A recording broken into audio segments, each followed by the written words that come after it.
evening and welcome. It's the Aerosmith podcast. Classic rock reviews unfiltered! Exclamation point with Mike And Mike. and Dave, who's not here. He's on assignment. Where? Beirut. He's covering the Middle East for our New York affiliate. Yes. And we also have Winnie and Bowie here. Yeah, we love them. And they're going to be really nice. The last time they were barking. And we had to start over again. No, that's not true. No, we're sorry. always good. Anyway, he's right. We're doing Aerosmith tonight. We are very excited. I'm going to be picking music from another dimension. Their 2000 exclamation point, by the way. Their 2012 album. You're picking. I have Rockin' a Hard Place from 1982. Dave, who's on assignment, as we said, picked Toys in the Attic, and we'll talk on that album on his behalf. Pick our favorite songs on that album. So, Aerosmith. You know, those aren't necessarily the albums that would have been necessarily our favorites. We have our own favorites, but we decided to, to pick an album that we've never really heard much before, at least for me. And so, my favorite is Toys in the Attic. What's your favorite of all time? Rocks. And so we'll talk a little bit about each of the albums because these guys have such a catalog, and we really want to do a little bit of a concise summary of, each of their first few albums. So we'll do that right now. But let's talk about the group. Who's in the group? Yep, we got Steven Tyler, classic frontman in the vein of Mick Jagger. We have Joe Perry, of course, in the vein of Keith Richards. Great looking front lead guitarist. That duo, kind of the same thing as like Robert Plant, Jimmy Page, Mick Jagger, Keith Richards, like that kind of dynamic. Brad Whitford is an unsung hero, great rhythm guitar player, plays lead on a lot of songs. Tom Hamilton, great bass player. If you just concentrate on listening to his bass parts in a lot of their songs in the 70s, they're just very unique, and especially like something like Sweet Emotion. Just a really, really unique bass lines, not like your traditional, boom, boom, he's got some really unique parts. Joey Kramer, great drummer, unsung as well. I think that, like in a lot of groups, the two, either the front man or the two front men get all the credit and all the spotlight, but this band is a band of equals, in my opinion, and they really, if you look at their albums, they have songwriting credits across the board, Whitford and Hamilton and Tyler Hamilton. Tyler and Hamilton and Tyler and Whitford. I mean, they wrote a lot of their great songs, especially on like, on Get Your Wings and Toys in the Attic and Rocks. The songwriting credits are pretty much, spread out amongst the band, which is really cool. What else? Well, they were formed in Boston in 1970. This is our second Boston band in a row. We did the Cars before, and they're hard rock, right? Blues infusion, probably one of the greatest hard rock blues bands of all time, arguably. But I think they are. They sold millions and millions of albums. And you were talking about Joey Kramer, so let's talk about their styles. I mean, Joey Kramer. Definitely. Did you want to hear that part? Time part? Okay. Yeah, we could do that. Yeah, I know. This is the signature. Steven Tyler.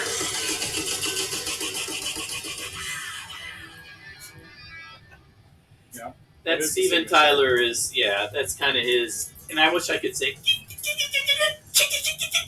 I can't even do it. No. I can't even do it. I'd have to practice for a while. Cannot. All right. Wow. All right, so I wanted to briefly talk about Joey Kramer, the unsung and unheralded drummer of Aerosmith. And you know, a lot of people say that a band is as only good as its drummer, and I think that is very true. Um, Here is a really good example of his great drumming.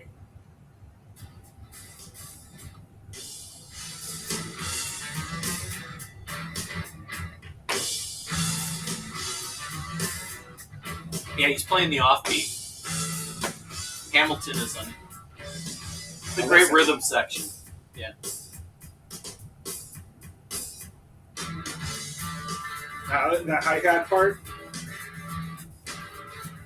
it's just you just focus on certain instruments. I do that all the time with just not with just Aerosmith, but any band. I just like listen to certain parts, like just the bass, or just the drums, or just the rhythm guitar, and it's just you get a real appreciation of the talent that these guys have. You know, so Joey Kramer just you know he's not you know you ask most people their top drummers of all time. Of course, people are always you know including me, Bonham, Keith Moon, you know Ginger Baker, Neil Peart. Neil Peart, you know Peart. Peart. I say Peart. I don't know. care. I hear I don't care. I hear you. You know, but he's just Kramer's a real funky drummer and adds a whole different dynamic to the hard rock sound that they have. And I really don't think that their songs would be the same without his drumming. And I would also say that about Hamilton. His bass playing is just very um, unique. You know, he's just very a melodic bass player. Yeah. You know, It's a hell of a rhythm section. hell of a rhythm Herb. section. Herb. And then you got Steven Tyler, right? I mean, a great front man, great voice, just that gritty. Just it's a singular voice. I mean, you could say he struts like Mick Jagger, you know, on the stage, this, that, and the other, but he is a unique voice all his own. No wonder I'm surprised his vocal cords finally gave out here in 2024. I would have thought it would have gave out in 1974, honestly. Or maybe 75, okay? He was in the lower range in 74.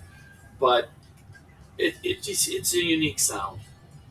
His voice, totally hard rock and roll, incorporated a lot of elements of rock and roll. Very soulful. I mean, every time you see him on videos, he's always. I mean, he's very organically. He's just very soulful, you know. And I don't know where he gets it from. You know, I mean, his upbringing. I won't go into it, but you know, I mean, I don't see where he got that soul. You know, maybe it's just listening to all of the blues bands. Yeah. You know, back in the day. That's a good question. I mean, they were big Yardbirds fans, so that's definitely where they got their bluesy kind of sound from. Then they became fans of Led Zeppelin, and you know, of course, the Rolling Stones. But you know, you also have all those. There's a hodgepodge of music in the '60s that was all very popular. Motown, Stax. You know, you put all that in a pot and you stir it up, you know, and you come out with, you know, a lot of bands from the '70s. Yeah. You know, that had just very unique sounds. Right.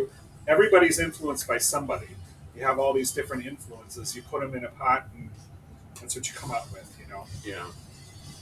Let's talk about Joe Perry, lead guitarist, not your normal lead guitarist. Talk about his abs first. Let's talk about his abs. Talk about his Great abs. abs. Talk about it.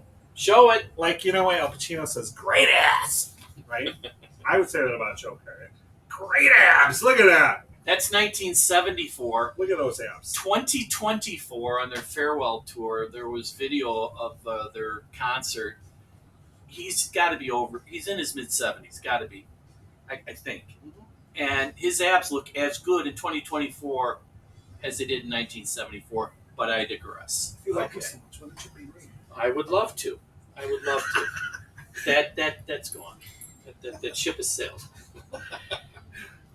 So yeah, but he's gritty, right? His guitar playing isn't technical, I don't think, and I think that's why Brad Woodford, and we'll talk briefly about him too, is a nice compliment to Joe. They're, even though maybe sometimes you don't quite know who's lead and who's rhythm because they're really doing both. Um, And they're interchangeable. so it's hard to tell with their guitar playing, even though they have two different type of styles. They were very complimentary of each other, on the albums and in concert. Very, very nice duo. Um, One of the best solos of Joe Perry's, in my mind, is the cover they did on the Get Your Wings. Train Kept a Rolling. He has an incredible solo. Here we go.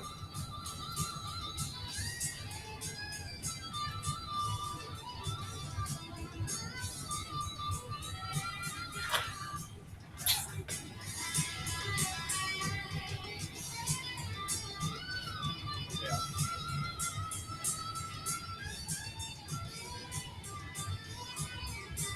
Here we go. Up and down the fret. Joe, you have to admit this is your best solo, in my mind.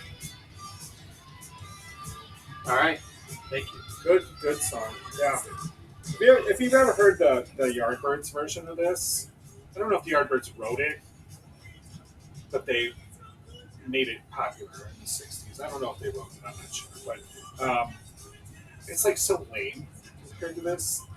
This I is don't like know. much This better. I don't think this is the Yardbirds. I think this is an old cover, right? Well, I mean, the Yardbirds wrote this. I don't know if they wrote it, but they Yeah. did this song Yeah. in the '60s, and the Aerosmith was a big Yardbirds fan. Um, but the Yardbirds version is like so lame compared to this. It's like it's like too fast, and it's not soulful at all. Yeah, it's very So British. they've definitely improved on the Yardbirds version. Yeah. Yeah. And then you got Brad Whitford. So Brad, kind of the unsung hero, as you've mentioned, and he did some of his own songs. He had a couple of credits on Rocks, and my favorite on Toys in the Attic, my favorite album, is Round and Round. Probably by far and away the heaviest Aerosmith song in the catalog. Yeah, definitely. In their book, the Walk This Way book, none of them have any recollection of recording that song. So it must have been It was heavy. a real heavy night. A very non-memorable song, but I love heavy, so go figure. And then, of course, Steven Tyler is a great harmonica player. I wish he'd had, over the years, I wish he had incorporated harmonica more into the repertoire of the catalog, because the first album, the Aerosmith debut album, One Way Street, you have to listen to his harmonica playing. He's not really mentioned any of the harmonica grades because I don't think he plays it enough, right? I wish he did. So, anywho, I think what we should do, Mike, is kind of briefly go through the studio albums. Okay. And Mike's got a lot of studio albums here. Yeah. And I know you want to play this, so Yeah. why don't you kind of slow this down a little bit? All right, I'll save. See this winner, but Yeah. so we will start with the debut, Debut. which is called Aerosmith, and this has Dream On. 1973. 73 has Dream On it. Of course, is their most classic song, and they usually have like one awesome kind of piano ballad per album, and most of those are some of my favorite Aerosmith songs. From this one, from Seasons Wither on Get Your Wings, and You See Me Crying on Toys in the Attic, and Home Tonight on Rocks, and I mean Via Night in the Rocks. Or Night in the Ruts.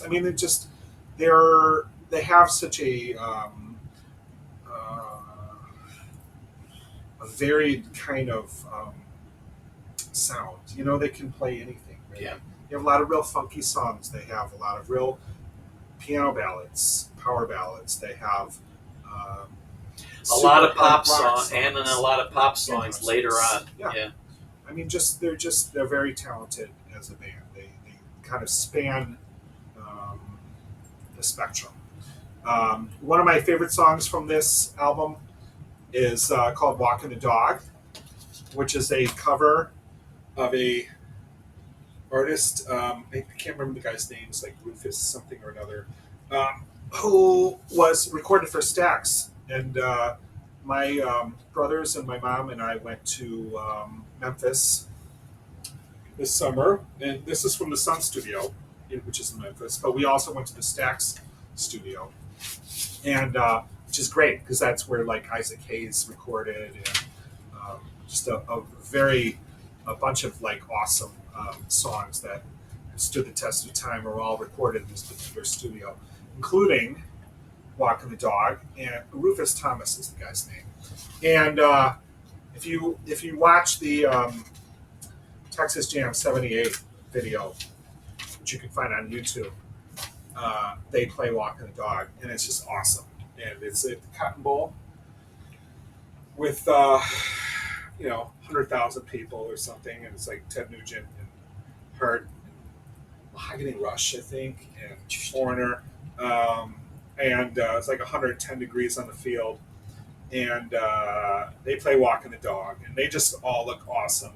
It's from '78, so they're well into their uh, decadent phase, and the part where they're playing "Walking the Dog" and Steven Tyler does this kind of like backwards strut on stage. It's just a great funky song. Was it a moonwalk?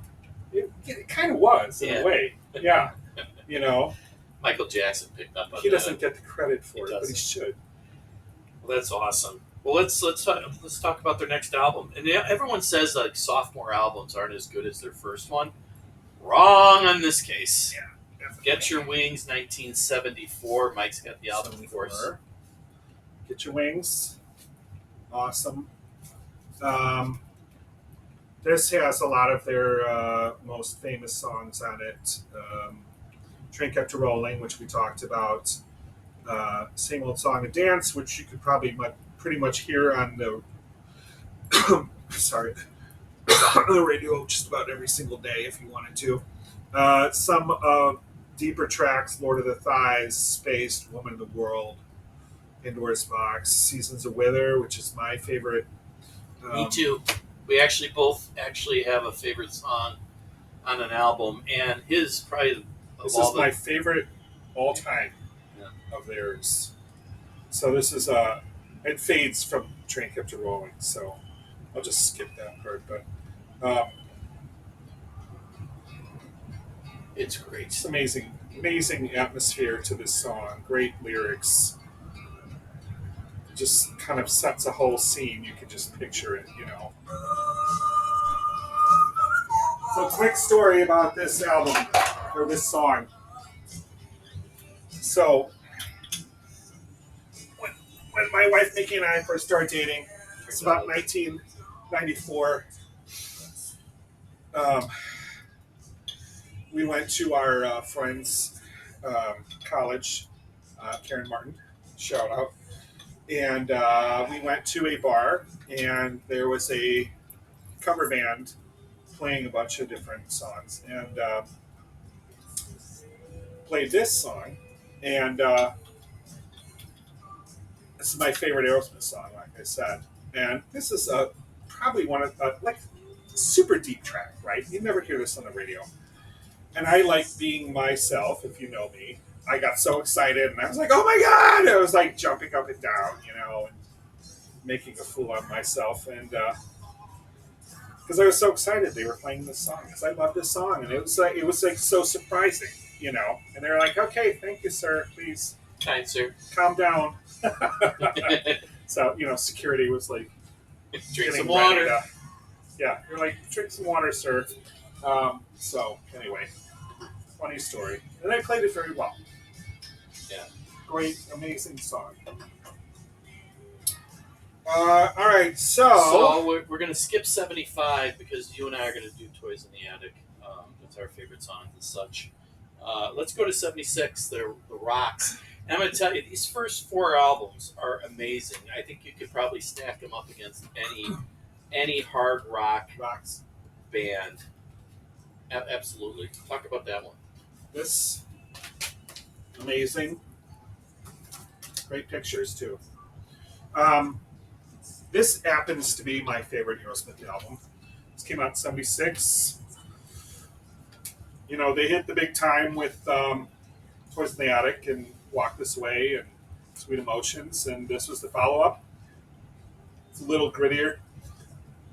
Um, some of their, although some of their best known songs are on this album, Back in the Saddle is on here, Rats in the Cellar, My favorite. Sick as a Dog, Nobody's Fault. It's a great, great album. You know, I was saying before that they're kind of a band of equals, right? You know, in a lot of bands, you know, the front man or the front man and the lead guitarist get all the credit and all the spotlight and the magazine covers and all that stuff. This band, however, and which is the case with them as well. You know, I mean, don't get me wrong. I mean, Tyler and Perry are the face of the band, but it's a band of equals. They're all super talented. They all have songwriting credits throughout their albums. This album in particular, and Toys in the Attic, which are probably their two best known albums. Maybe not best selling albums. Well, Toys is, but from their original '70s period, I'm not talking about the '80s or the '90s, but there's songwriting credits throughout. You know, from all band members, and which I think is great because it kind of shows that it's a complete band. It's not just two guys and a bunch of like backing players or anything. Whitford has got songwriting credits on like 3 different songs here. Yeah, Last Child. Tom Hamilton, "Sick as a Dog" is one of their greatest songs. Tom Hamilton co-wrote that with Steven Tyler. One of my favorite songs of theirs, I would say in my top 5, happens to be on this album, and that is called "Combination," which Perry wrote by himself, and he sings co-lead with Steven Tyler. You can hear it if you want to hear it. Tyler's voice is clearly higher up in the mix because Perry's not a good singer, but it's a great song. The guitar's awesome. The lyrics are great. Kind of talks about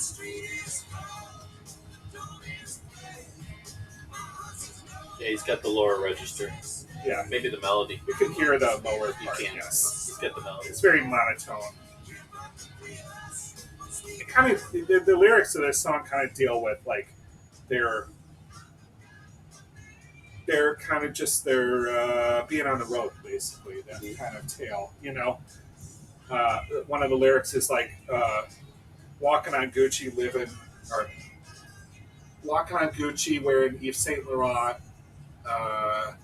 Can't find the 3 of us so goddamn gaunt or something like that. I mean, it's just like it's kind of like a celebration of their success and their decadence. I guess you could say. Yes. But they make fun of it and Eat the Rich later. Right. That song, Eat the Rich. Kind of relishing in their kind of cool factor, I guess you could say. But it's a great song. I love the guitar in this. I mean, listen to that. Listen to this.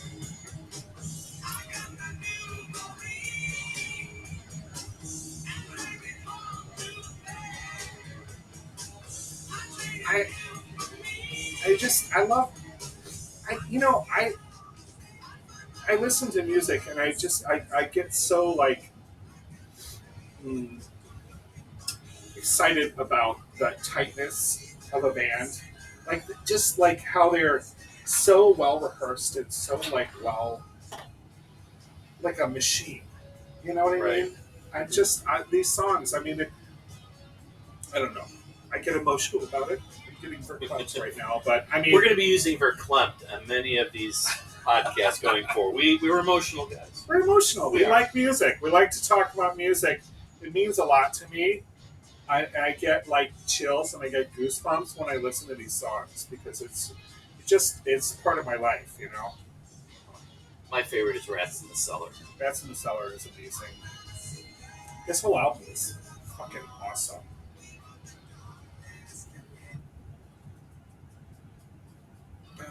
No.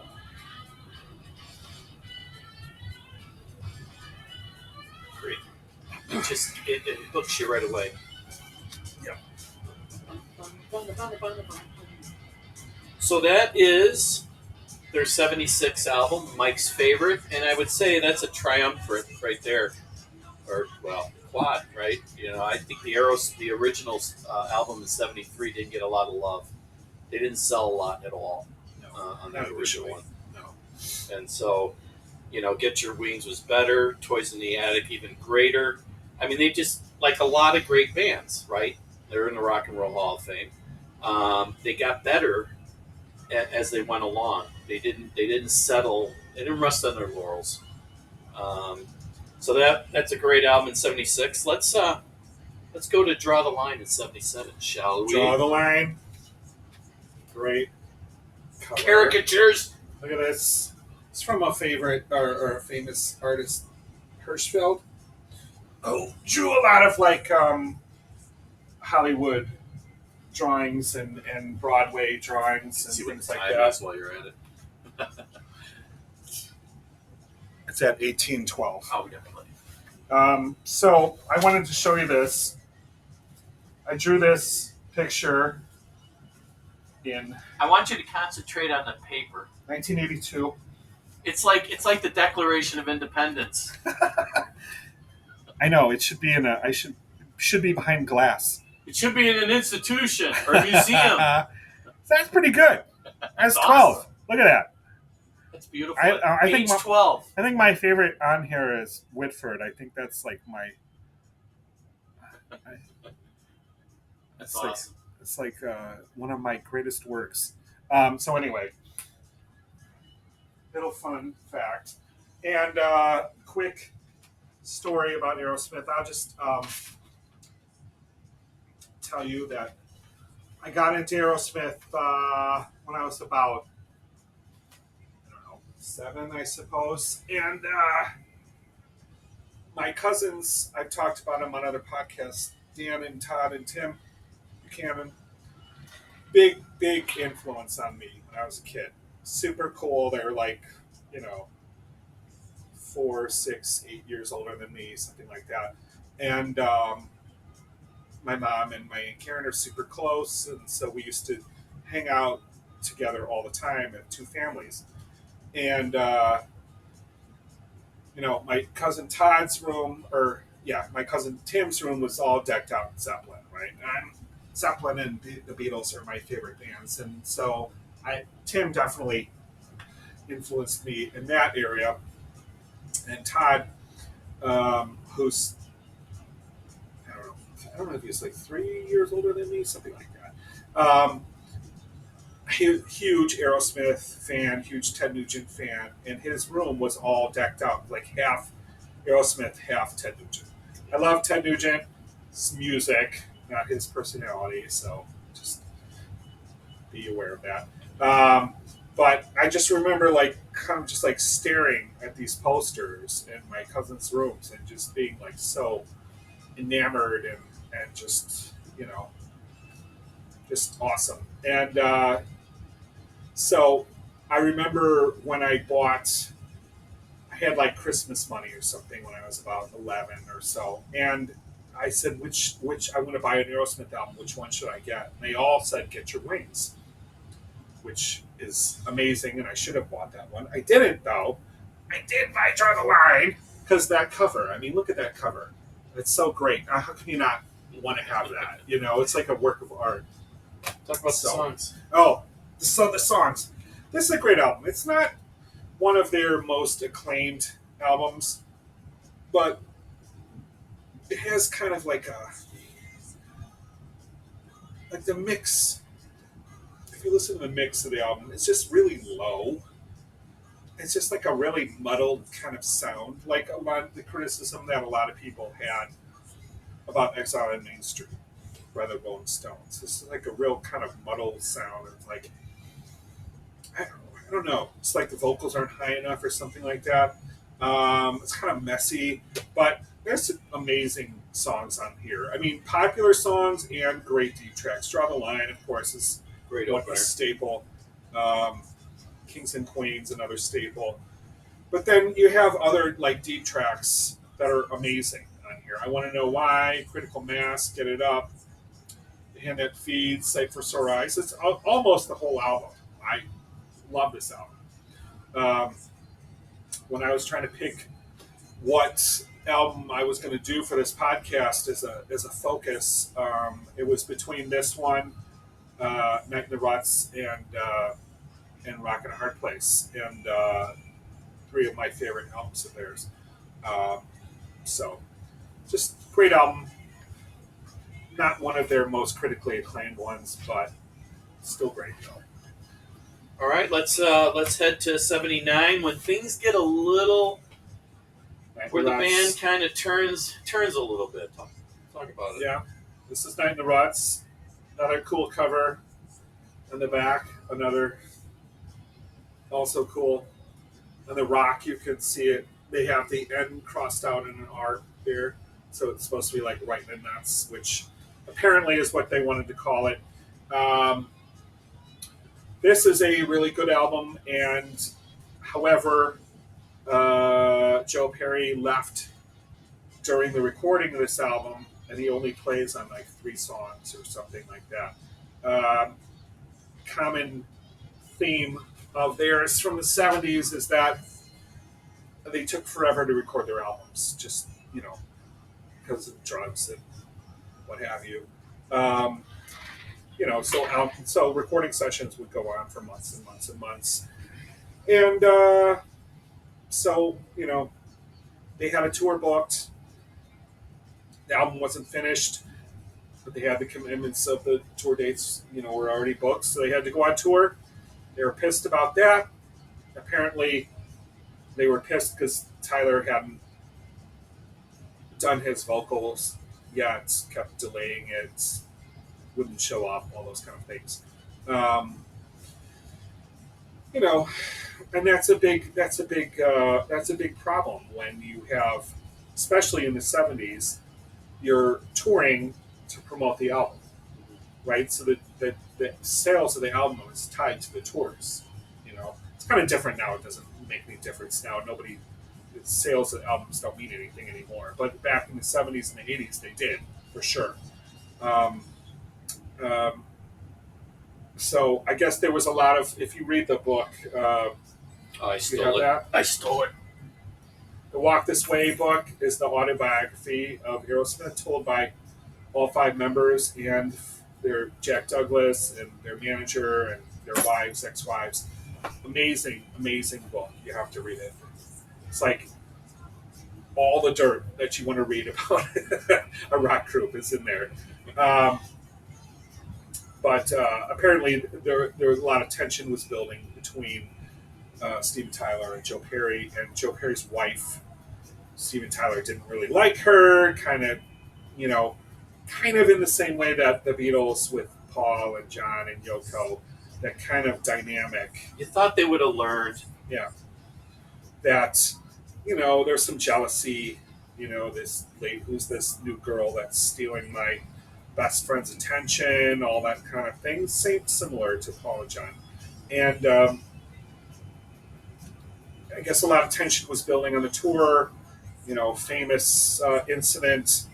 Elisa Perry, supposedly spilled milk on Tom Hamilton's wife. 1979 in Cleveland. YouTube it or just look it up. But yeah, I mean, literally it was over spilled milk. But yeah, what happened ensuing after the spilled milk incident? What happened with Joe? Yeah, so Joe left after that show, left the band, and left for about 5 years. Didn't come back till in '84 he came back. Um, so, if you read the book, that's kind of like the straw that broke the camel's back. But there was a lot of tension building, and that was just how it culminated. But anyway, really, really good album. despite all the drama. Jimmy Crespo, a new lead guitarist, came in, amazing, great guitarist, great songwriter, wrote a lot of songs on this album. Co-wrote all the songs on "Rock in a Hard Place," which was the follow-up to this. Um, one of my favorite songs from this album, I will just play real quick for you, and that is "3 Mile Smile." And here's another good example of Joey Kramer's drums. I don't know if I played this earlier, but I did. Actually, I did. Might have been on the other one. All right. Actually, I did already play this song, but still, this is an amazing song from this album. This song, "Bone to Bone," Chiquita, "No Surprise," fantastic album. I love the guitar in this. It's funny when Joe left. He would. In retrospect, right when they have all the videos, interviews on Joe subsequent, right, like much later on, he goes, "I wish we'd done what a lot of other bands did when there was a lot of tension and a lot of you get away from it. You take a vacation, or everybody kind of goes in the studio separately and does their own solo works, right? Which is what he did, right? And when he left Aerosmith and he started the Joe Perry project, and actually not a bad album. And the group members kind of said, you know what, that's cool, Joe. He was a home he wanted to be a family man, right? He wanted to be with his wife and child and that whole thing. And I think he thought it was just getting to be too much, and so he wanted to take a break from the group. They were infamously called the Toxic Twins, him and Steven Tyler, because of their debauchery over time.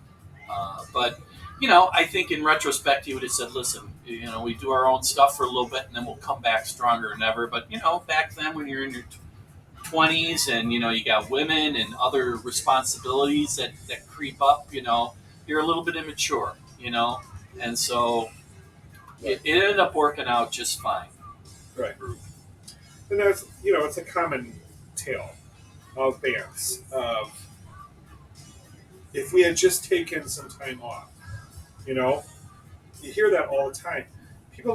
Groups didn't do that though in the '60s and the '70s. In the '80s, they started to do that. Started to be like 3 years in between albums. In the '60s and the '70s, especially in the '60s, it's like 2 albums a year, right? In the '70s, it's like basically 1 album a year. And you didn't take a break. No, it was like, what have you done for me lately, right? Right? I mean, but there's so many bands that could have survived, could have stayed together if they had done it. Aerosmith being one.